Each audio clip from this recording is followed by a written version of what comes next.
हरिओम, ओम आनंद ma'am, Om Shanti ma'am, ओम ज्ञान ma'am. आप सभी दर्शकों का हमारे चैनल पर स्वागत है। आज हम लोग बीएड थर्ड सेमेस्टर के अंतर्गत कम उपलब्धि बालक के विषय में अर्थ समझने का प्रयास करेंगे। कम उपलब्धि बालक का तात्पर्य यह होता है कि ऐसा बालक जो शैक्षणिक दृष्टिकोण से सामान्य बालकों की तुलना में कम ज्ञान, कम समझ, कम प्रतिफल प्राप्त कर पाया हो, ऐसे बालक को हम बोलते हैं कम उपलब्धि बालक।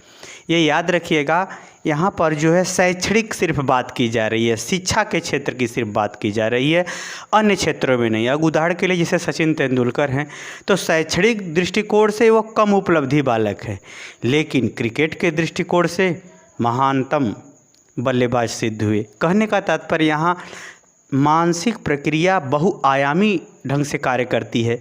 किसी के पास परख अधिक है तो किसी के पास स्मृति, तो किसी के पास प्रशिक्षण, तो किसी के पास व्यवहार, तो किसी के पास त्याग, तो किसी के पास लूट खसोट।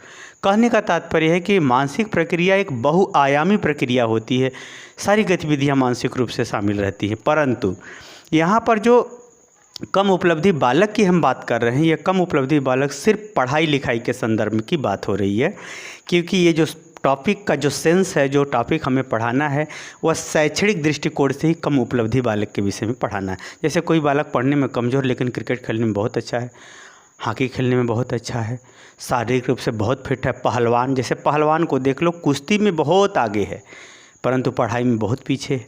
तो यहाँ पर हम मानसिक प्रक्रिया के या शारीरिक क्रिया कौशल के जो स्वरूप हैं सीखने के अंतर्गत, उन सबको नहीं शामिल किया जाता है। सिर्फ शैक्षणिक गतिविधि, यानी जो आप एडमिशन करते हैं, जो विषय वस्तु आपको पढ़ाई जाती है, उसकी बात हो रही है। तो आइए इसके विषय में हम लोग व्यापक अर्थ को समझते हैं।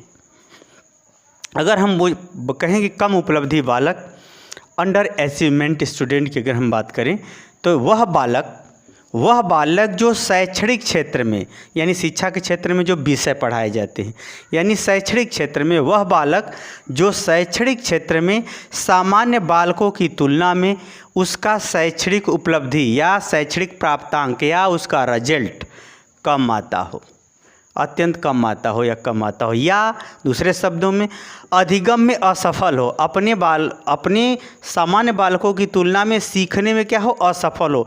क्योंकि असफलता, अधिगम की असफलता ही ना उसका शैक्षणिक प्राप्तांक होगा। तो दोनों ढंग से आप कह सकते हैं कि वह बालक जो शैक्षणिक क्षेत्र में सामान्य बालकों की तुलना में शैक्षणिक उपलब्धि या प्राप्तांक कम हो, या वह अधिगम में क्या हो, सामान्य बालकों की तुलना में बहुत नीचे हो, तो ऐसे बालक को हम लोग क्या कहते हैं, कम उपलब्धि बालक। सामान्यतः ये बालक, जैसे सामान्य बालक अगर कक्षा 10 में पढ़ता है तो 10 की जो विषय वस्तु की जो योग्यता क्षमता रखता है, और इसी के संग पढ़ने वाला कम उपलब्धि बालक कक्षा 8, 7 या 6 इन कक्षाओं की वह योग्यता रखता है, भले ही इनके साथ बैठता है क्लास में, परंतु कम उपलब्धि बालक इनके तुलना में 1 कक्षा, 2 कक्षा, 3 कक्षा इत्यादि नीचे की वह योग्यता रखता है। तो ऐसे बालकों को हम क्या बोलते हैं, कम उपलब्धि बालक। कम उपलब्धि बालक कहते हैं, यानी कम उपलब्धि बालक सामान्य बालकों की तुलना में 1 कक्षा नीचे, 2 कक्षा नीचे या 3 कक्षा के नीचे की वह योग्यता, क्षमता या शैक्षणिक उपलब्धि या शैक्षणिक स्तर रखता हो। तो ऐसे बालकों को हम लोग क्या बोलते हैं, कम उपलब्धि बालक।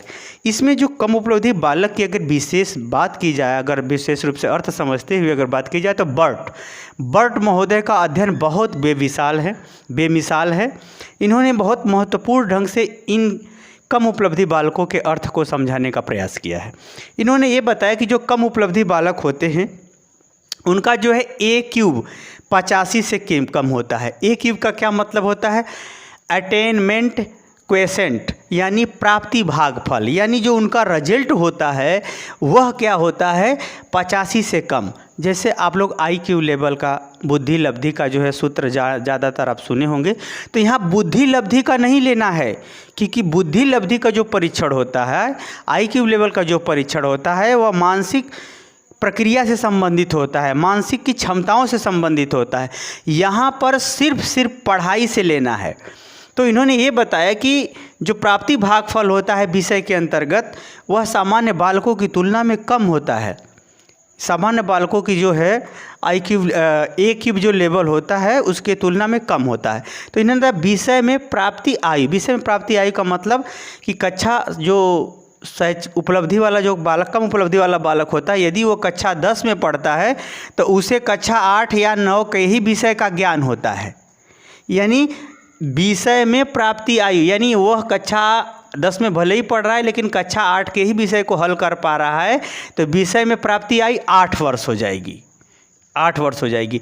और वर्षायु का यहाँ तात्पर्य कि उसकी वास्तविक आयु जो 10 की होगी वो यहाँ लिखा दिया आएगा। वास्तविक आयु क्या है, अब जैसे यहाँ समझिए, वह लड़का जो है, ऐसे समझिए इसको, कक्षा 10 में पढ़ता है, कक्षा 10 में वो पढ़ता है लेकिन हल किया है कक्षा 8 के क्वेश्चन को। कक्षा 10 में पढ़ता है, हल किया है कक्षा 8 के क्वेश्चन को, और उसकी उम्र है 10 के हिसाब से 15 वर्ष है। उम्र क्या हो गई, 15 वर्ष हो गई। तो जो हल कक्षा 10 में भले ही पढ़ रहा है लेकिन हल किया है कक्षा 8 वाला उस विषय की जानकारी को, तो 8 यहाँ लिखा जाएगा, 15 यहाँ लिखा जाएगा। यानी 8/15 गुणे 100 करके भाग दे करके उसको निकाला जाएगा कि हाँ, ये इनका जो है IQ जो होता है, AQ जो होता है वो 85 से कम होता है। 85 से लेकर के 150 के लगभग तक जो है सामान्य बालकों का होता है AQ लेवल। तो इन्होंने ये बताया कि इसका जो AQ लेवल होता है वो 85 से कम ही होता है, इन्होंने भट्ट महोदय ने बताया। पहला। दूसरा उन्होंने बताया कि सामान्य कक्षा में वो यानी सामान्य बालकों के संग जो पढ़ता है उन बालकों के से 1 कक्षा या 2 कक्षा नीचे के ही विषय का वो ज्ञान रखता है, या उससे कम ही स्तर के विषय का ज्ञान रखता है। कक्षा 10 में पढ़ता है, बैठता है सामान्य बालकों के संग, लेकिन कक्षा 8 तक का उसको आता है, ये उसकी समस्या होती है, या उसका शैक्षणिक स्तर होता है। सामान्य बालकों की तुलना में 1 कक्षा या 2 स्तर नीचे का ही उसे उस विषय का ज्ञान होता है। तीसरा इन्होंने बताया कि यह जो है मंद गति से सीखता है, किसी चीज़ को मंद गति से सीखता है, जिसके कारण से शैक्षणिक रूप से वह असफल हो जाता है कुछ दिन के बाद, या उसका शैक्षणिक उपलब्धि स्तर बहुत निम्न होता है। ये 3 महत्वपूर्ण आधारों पर इन्होंने जो है कम उपलब्धि बालक को परिभाषित करने का काम बड़े सरल, बड़े आसानी, बड़े स्पष्ट रूप से, बड़े प्रभावशाली ढंग से किया इन्होंने। फिर अगर इसी को देखें तो यही सूत्र है, इसी सूत्र को इन्होंने दूसरे सिंपल रूप में भी प्रदर्शित किया है। शैक्षणिक लब्धि यानी शिक्षा के क्षेत्र में उसका जो रिजल्ट है, जो उसको शिक्षा के क्षेत्र में सफलता मिली है, शैक्षणिक जो रिजल्ट है वह शैक्षणिक आयु बटे शैक्षणिक शारीरिक आयु गुणे 100, वही चीज़ है शैक्षणिक, यानी जिस कक्षा का वो हल किया है वो उसकी आयु, उस कक्षा की आयु, उस कक्षा में की आयु, फिर शारीरिक आयु, उसकी वास्तविक शारीरिक आयु क्या है। जैसे यहाँ पर मैंने बताया कि कक्षा 10 में भले ही पढ़ता है लेकिन कक्षा 8 का हल किया है तो शैक्षणिक आयु 8 हो जाएगी। और शारीरिक आयु अगर 16 वर्ष का है, 15 वर्ष का, तो वहाँ 16-15 वर्ष लेकर कैलकुलेशन करके निकाल दिया जाएगा।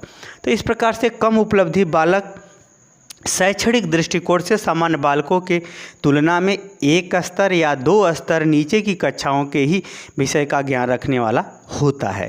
मुझे उम्मीद है कि आप समझ गए होंगे कि शैक्षणिक रूप से कम उपलब्धि बालक का अर्थ क्या होता है। आप समझ गए होंगे। कम उपलब्धि बालक शैक्षणिक रूप से सामान्य बालकों की तुलना में 1 या 2 कक्षाओं के नीचे स्तर का ही ज्ञान रखते हैं। सामान्यतः उनका AQ स्तर जो है 85 से कम ही होता है। ऐसे बालकों को हम लोग शैक्षणिक रूप से या कम उपलब्धि बालक के रूप में जानते हैं, पहचानते हैं। मुझे उम्मीद है कि इसका अर्थ आप समझने में सफल हो गए होंगे।